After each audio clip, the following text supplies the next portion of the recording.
बहुत लोगों को ऐसा लगता है कि अगर ध्यान की तरफ चलना है तो भोग छोड़ना पड़ेगा, अल्कोहल पीते हैं तो वो छोड़ना पड़ेगा, और बहुत हाई इंटेंसिटी वीडियो गेम्स, कुछ भी जो हमें लगता है कि हमारी इंटेलिजेंस है वो हमें छोड़नी पड़ेगी। तो उनके वो मैं ये आज क्लैरिफाई करना चाहती हूँ कि ऐसा बिल्कुल भी नहीं है, कुछ भी नहीं छोड़ना, हमें त्याग नहीं। ये रास्ता जो है, जो मेडिटेशन का जो मैं शेयर कर रही हूँ, इसमें हमें त्यागना कुछ नहीं, ये परम भोग का रास्ता है। इसमें हमें सिर्फ मेडिटेशन करनी शुरू करनी है, राइट मेडिटेशन टेक्निक के साथ।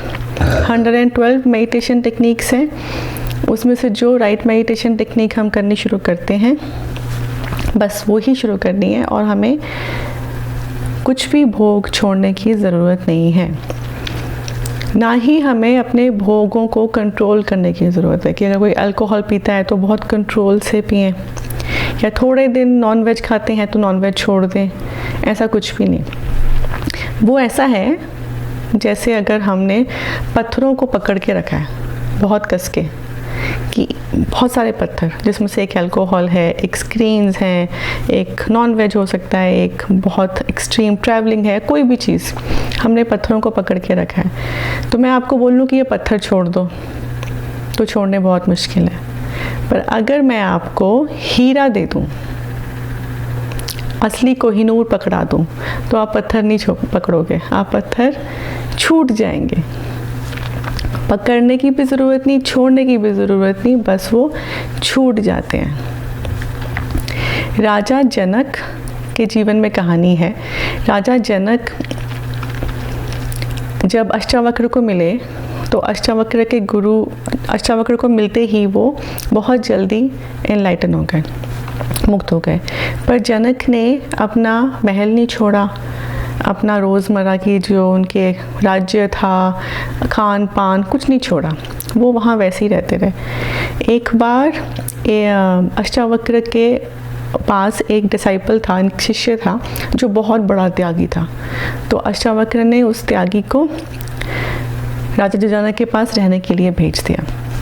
तो जनक को देख के वो बड़ा हैरान कि ये तो बहुत भोग में जी रहे हैं, ये तो खान पान जब सर्व किया तो इतना सारा खाना, और जो वो शिष्य था वो बहुत बड़ा त्यागी था, वो बिल्कुल एक झोला उसके पास था, एक पोटली थी उसके पास, और कुछ नहीं था। तो जनक को देख के उसको लगा कि ये मुझे क्या सिखाएगा, इसको तो खुद अभी तक इसने भोग छोड़ा नहीं। तो वहाँ पर राजा जनक के बेड पे सोने को जब उन्हें उससे बोला गया, तो बेड इतना कंफर्टेबल बेड, वो सोच रहा था कि त्याग के बिना तो भगवान मिल नहीं सकता, और इसको तो कुछ नहीं पता, जनक को तो कुछ नहीं पता। तो एक दिन क्या किया जनक ने, उन्हें वो स्विमिंग पूल में स्विमिंग कर रहे थे सुबह सुबह, और उन्होंने अपने उस शिष्य को बोला कि ना तुम भी आ जाओ स्विमिंग कर लो। तो जब शिष्य बाहर आया, उसने अपना पोटली महल में छोड़ दी थी, और जनक ने अब खुद ही अपने पहरेदारों को बोल के महल में आग लगवा दी। और वो जब आग लग गई, आग देख के वो तो भागा कि अरे मेरी पोटली, मेरी इतनी सी पोटली वो जल जाएगी, क्या करूँगा मैं। वो पोटली के पीछे भागा, त्यागी था और पोटली के पीछे भागा। और जनक वहाँ पर स्विमिंग पूल में बहुत मज़े से स्विमिंग करते रहे, तैरते रहे, उन्हें कुछ फ़र्क नहीं पड़ा। इतना बड़ा महल उनका जल रहा था, उन्हें कोई फ़र्क नहीं पड़ा।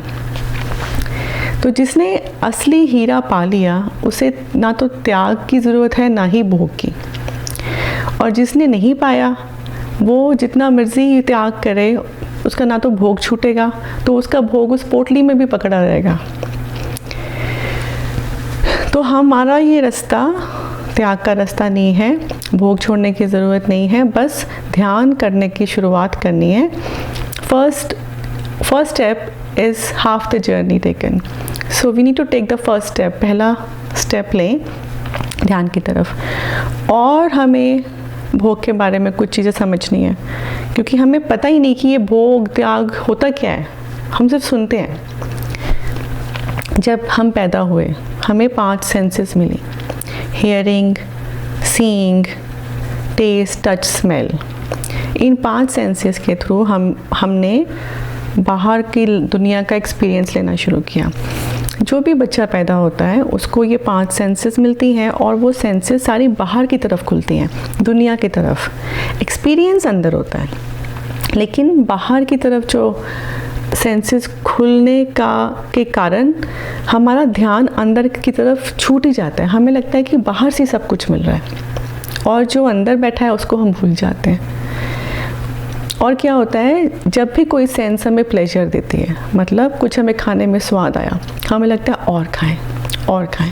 हमें अल्कोहल में थोड़ी देर के लिए नशा मिला, हमें लगता है और करें और करें।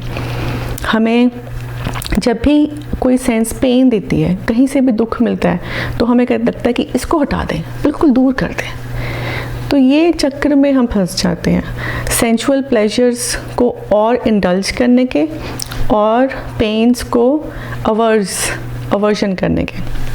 लेकिन क्या होता है कि जब हम किसी भी प्लेजर को बार बार हम अपने सेंसेस को इन प्लेजर्स के चक्करों में मिसयूज़ कर रहे हैं। हम इन सेंसेस के स्लेव हो चुके हैं।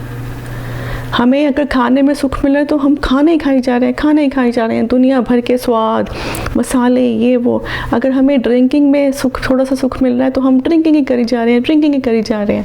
पार्टीज़ में 5 मिनट के 10 मिनट के सुख के लिए हम पार्टीज़ में ही घुसी जा रहे हैं। उससे 2 चीज़ें हो रही हैं। एक तो ये कि हमारी सेंसेस डल होती जा रही हैं, मिसयूज़ ऑफ सेंसेस बहुत डल हो रही हैं। तो हम अपनी डेली लाइफ में और बोर्डम और डलनेस फील कर रहे हैं और हम एक चक्र में फंस रहे हैं जहाँ पे जैसे ही हमारी सेंसेस डल हो रही हैं, हम और ड्रिंक करेंगे, हम और स्मोक करेंगे, हम और पार्टीज़ करेंगे, ताकि हमारे को कुछ और सुख मिले, और हम उन सेंसेस के स्लेव बनते जाते हैं। तो हमारे जीवन में सुख आएगा कैसे? हम तो स्लेव हैं। और ये सारे प्लेजर्स इतने टेम्पररी हैं कि हम पार्टी से घर आए और हमें गुस्सा कर रहे हैं, चिल्ला रहे हैं, क्योंकि अब लाइफ में कोई आनंद नहीं मिला, अब तो कुछ बचा नहीं। हमारी सेंसेस इतनी डल हो चुकी हैं, हमें बहुत एक्सट्रीम म्यूज़िक के साथ ही म्यूज़िक का मज़ा आता है, बहुत एक्सट्रीम टेस्ट के साथ ही स्वाद आता है। अल्कोहल पिए बिना हमारे से हम नाच नहीं सकते। तो हमने बहुत अपनी सेंसेस की तरफ हमारी स्लेवरी हो गई है और डलनेस आ गई है। तो इसमें कोई फ़ायदा नहीं। जब हम मेडिटेशन की तरफ मूव करते हैं, अपने अंदर ध्यान की तरफ मूव करते हैं, तो क्या होता है कि हमारी सेंसिटिविटी ग्रो होनी शुरू हो जाती है, हमें और आनंद आना शुरू होता है। तो एक तरफ तो हमें हीरा मिल रहा है, तो हमारी स्लेवरी ख़त्म हो रही है, क्योंकि हमें अपने आप में सुख मिलना शुरू हो गया। हमें बाहर चीज़ों की इतनी डिपेंडेंसी नहीं चाहिए, हर एक सुख के लिए हमें पीछे पीछे भागने की ज़रूरत नहीं है। हम जहाँ हैं वहाँ हमें सुख मिलना शुरू हो रहा है। और दूसरा, हमारी सेंसिटिविटी इतनी ग्रो हो रही है कि हमें छोटे छोटे चीज़ों में ज़्यादा सुख मिलना शुरू हो जाता है। मैं एग्ज़ाम्पल देती हूँ। मैंने बहुत साल पहले एक कविता लिखी थी, परमात्मा, भगवान, यूनिवर्स, जो भी हम बोलें उसके लिए, कि कैसे तेरा धन्यवाद करूं ओ प्रिय इस जीवन के लिए। रंग लगाऊं, चित्र बनाऊं, फूलों पर गिरती शाम की छनी छनी धूप देख झूम जाऊं। चिड़ियों के मधुर गीत सुन ताल से ताल मिलाऊं। कैसे तेरा धन्यवाद करूं ओ प्रिय।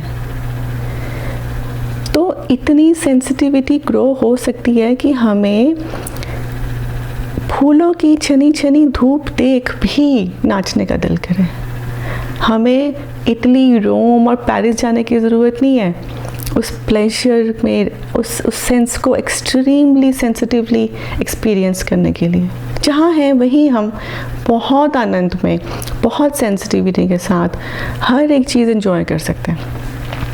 एक और छोटी सी कविता का भाग मैं सुनाऊंगी जो मैंने अपनी बेटी के लिए लिखी थी, कि बहुत सी कृतियाँ बनाई हैं मैंने बहुत पेंटिंग्स की हैं, तो बहुत सी कृतियाँ बनाई हैं मैंने, पर किसी कृति की आती जाती सांस ना छू पाई ऐसे गालों को मेरे।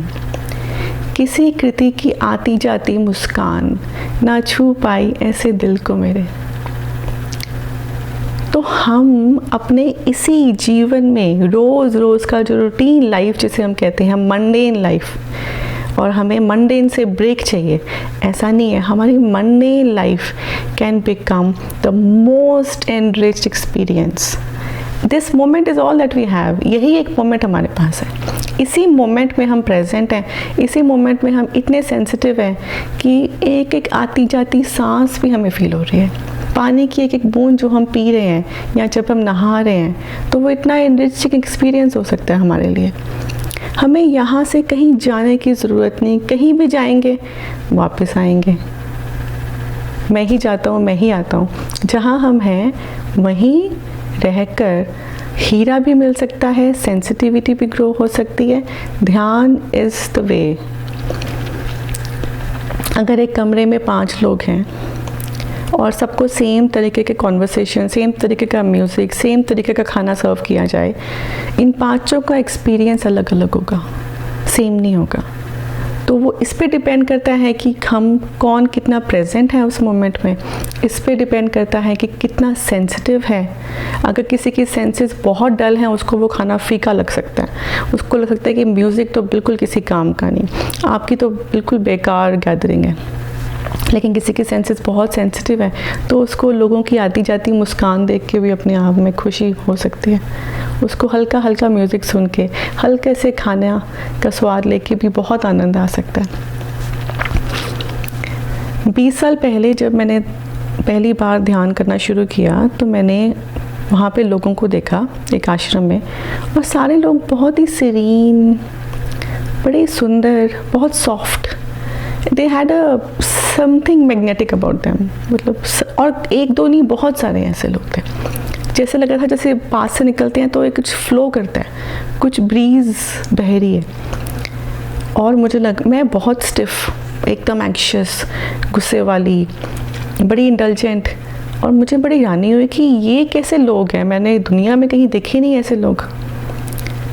बट वो लोग was my future potential and my future possibility, and I am sharing that each one of us, each one of you has that potential and possibility within you. You are born with it. Instead of becoming a slave of our senses, let's become a master of ourselves. अपने senses का slave होने की बजाय अपने master हो जाएं, कुछ ना छोड़ें, कोई त्याग की ज़रूरत नहीं, बस शुरू करें ध्यान करना, और फिर हीरा मिलने के बाद जो छूटना शुरू हो उसको जाने दें। और जीवन इतना सुंदर, इतना आनंद, इतना प्रेम भरा हो सकता है कि आप खुद हैरान होते जाएंगे। और ये बढ़ता ही जाता है, बढ़ता ही जाता है, बढ़ता ही जाता है। एक ऐसा खिलता फूल है जो इनफाइनाइटली खिलता रहता है। तो मेरी बातों को इतने प्रेम, ध्यान और पेशेंस से सुनने के लिए आपका बहुत बहुत धन्यवाद। And may each one of you become a light unto yourself.